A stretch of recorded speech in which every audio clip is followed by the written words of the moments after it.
bom dia. Hoje a gente está aqui para falar de um livro muito legal chamado Terreiro de Caboclo, a raiz indígena da Umbanda, de um autor chamado Luiz Felipe Stevanin. Ele é da editora Legião, uma editora que faz uns livros bem bonitos, com umas capas muito bonitas. Bem, esse livro, ele Bem, eu sou bandista há 5 anos, então assim, né, eu sou meio café com leite, eu não tenho, assim, tantas leituras, mas eu li algumas coisinhas. E esse livro me chamou a atenção, porque ele fugiu um pouco do padrão, assim, dos livros, assim, meio manualzão, assim, né, do que são as linhas, do que são os orixás e tal. Então, ele não tinha essa proposta, né?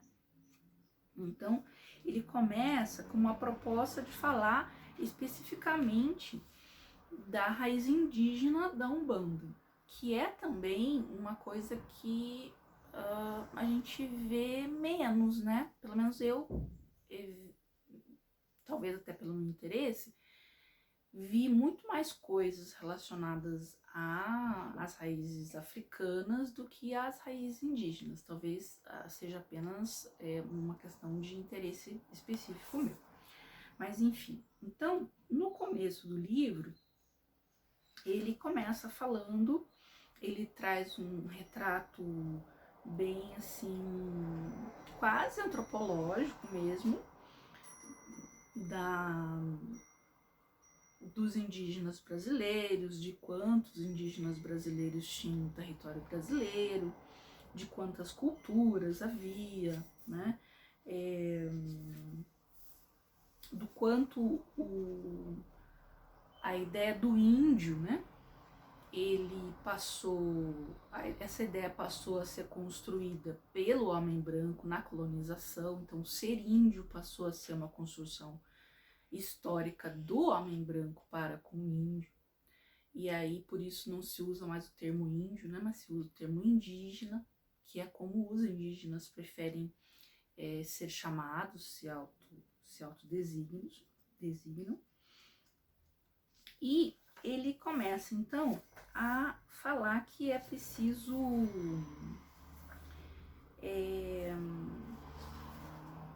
descolonizar os terreiros, né? Pensar esses indígenas, esses caboclos que estão nos terreiros de Umbanda com um olhar não eurocêntrico, né? Não pensando nesse indígena que a gente ainda tem na nossa cabeça como aquele indígena bem estereotipado e tal. Então a gente teria que ir mais fundo, né? Pensando que essas culturas são culturas milenares, que são amplamente, né? São inúmeras, são diversas, que muitas se perderam, inclusive, no caminho, né? E que eles tinham, assim, muita relação com a natureza, uma relação intrínseca com a natureza, né?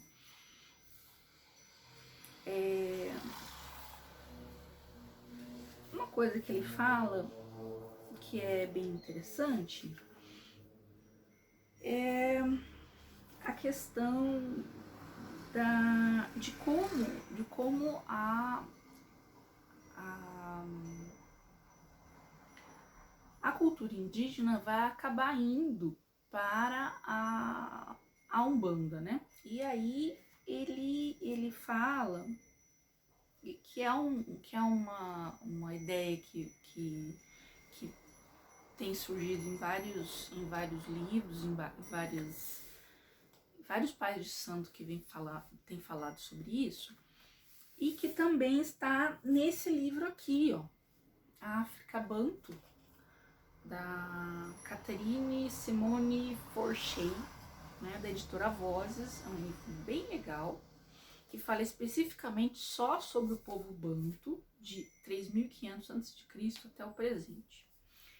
E nesse livro, ele fala como o povo banto, que foi um dos povos que vieram para o Brasil, um dos primeiros povos que vieram para o Brasil em grande quantidade, na África, eles dominaram um território bem grande da África, né? E o seu tipo de domínio era um domínio assim, eles chegavam num lugar novo e ao invés de eles impor a sua própria cultura, a sua própria religião, eles assimilavam a cultura daquela região e acabavam assumindo acabavam dominando a região, assimilando aquela cultura. Então,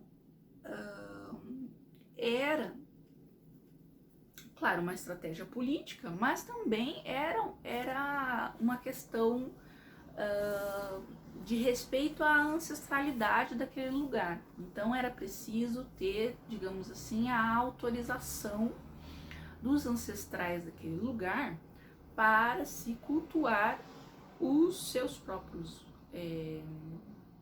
ancestrais. Então, quando os bantus chegaram no Brasil, a primeira coisa que eles tiveram que fazer para cultuar os seus orixás, aliás, os seus ancestrais, eram encontrar os indígenas, né, que eram os donos da terra.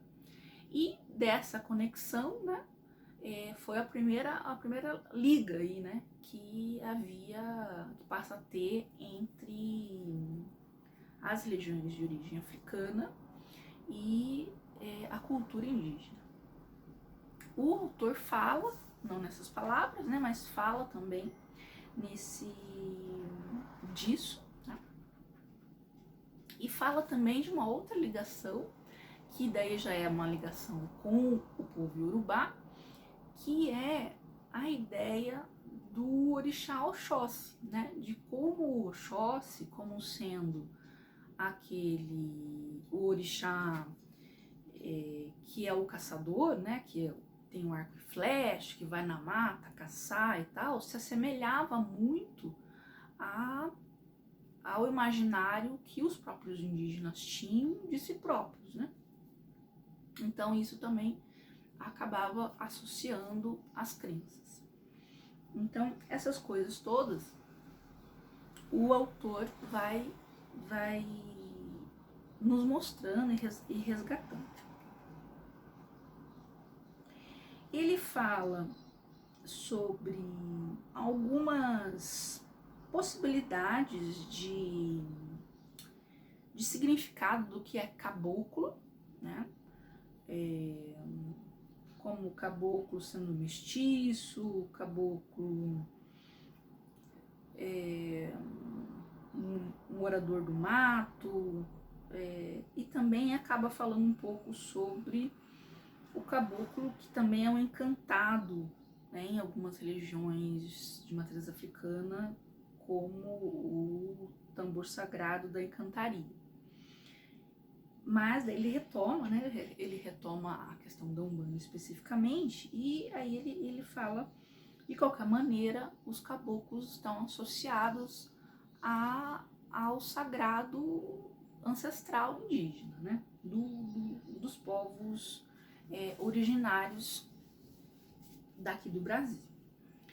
Bem, e aí, nessa primeira parte do livro, a impressão que eu lendo, assim, né, eu fiquei meio assim, mas aonde que esse autor quer chegar, né? Parece que ele tava indo, e, tipo, eu não conseguia prever, né, onde que o autor tava querendo chegar. Aí ele lança a mão de uma segunda parte do livro, que é falar especificamente dos orixás, dos caboclos, sob vibração dos orixás. Então há o caboclo de Ogum, o caboclo de Oxóssi, o caboclo de Xangô, de Iemanjá, Oxum, Yansan e assim por diante. E essa parte eu fiquei profundamente encantada com essa parte, porque dos livros que eu já havia lido, assim, desses que se propõe a ser meio um manual, assim, que tem, claro, obviamente, todo o seu valor para ser um livro para iniciantes, esse livro aqui, do Luiz Felipe Stevanin, ele se mostrou assim, além de ser mais profundo, ele se mostrou mais abrangente.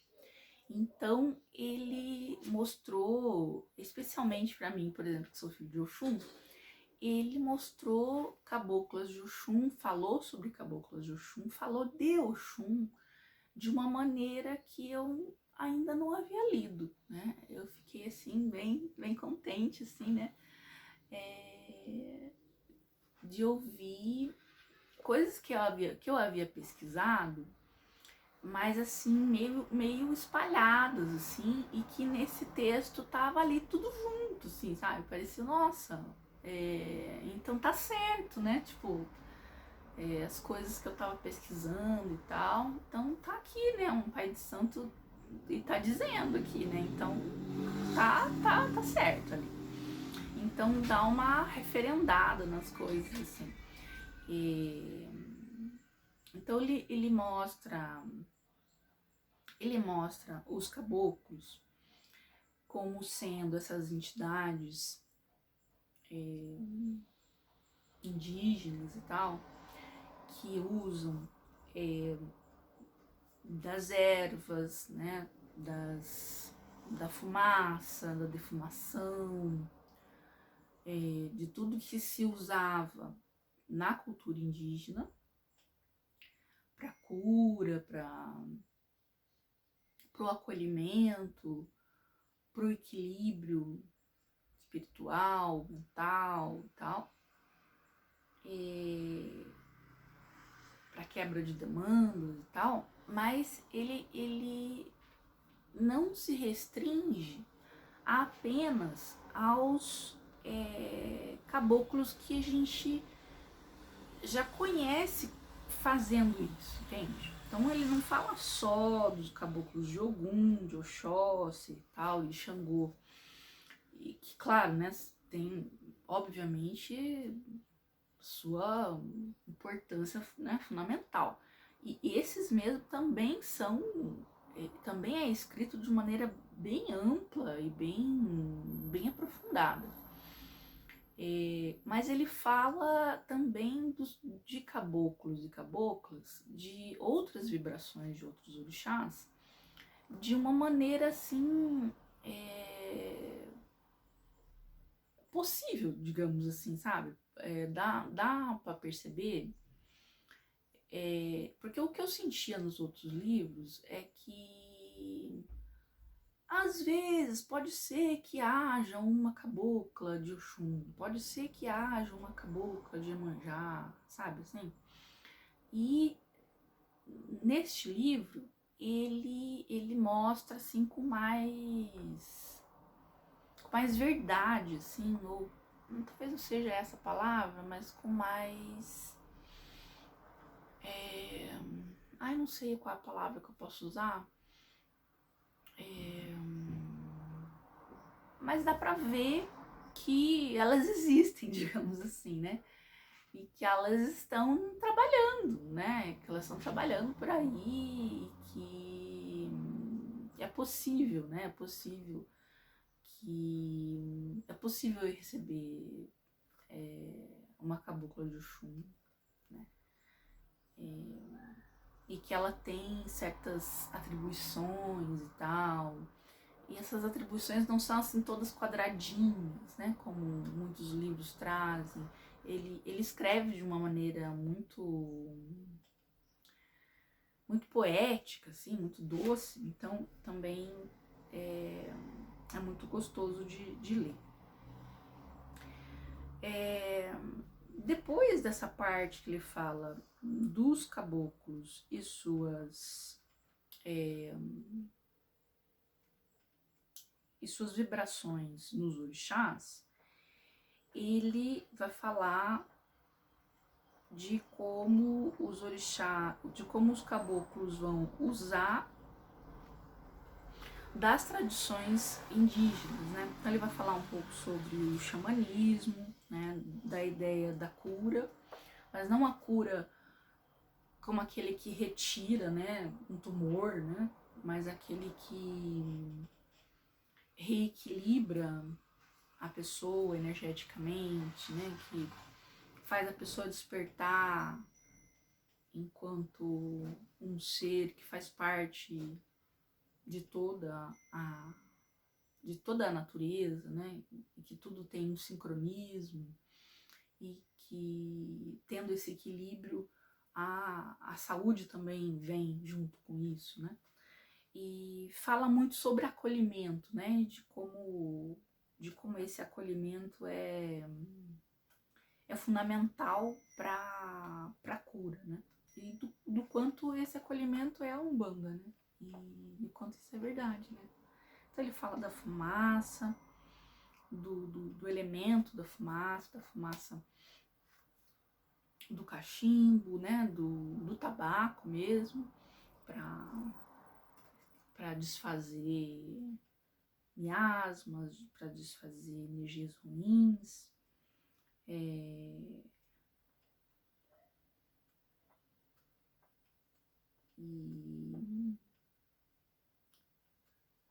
ele fala do poder da água, ele volta a falar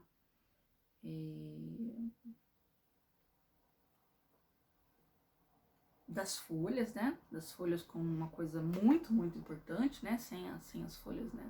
Não se faz Umbanda. Então aí a gente pode pensar do quanto os indígenas foram fundamentais para a criação, para a mistura, para a sustentação daquilo que viria a ser uma religião de matriz africana no Brasil, né? Então, os indígenas ensinaram aos negros quais eram as ervas daqui, né? Que serviam para isso, para aquilo, para aquilo outro, né? Então, todas essas coisas que passaram a ser feitas com a autoridade, né, do conhecimento dos indígenas, dos caboclos, certo? Então, esse é um livro muito, muito legal, gostei muito, muito mesmo de ler, recomendo. Luiz Felipe Estevanin, Terreiro de Caboclo, a raiz indígena da Umbanda.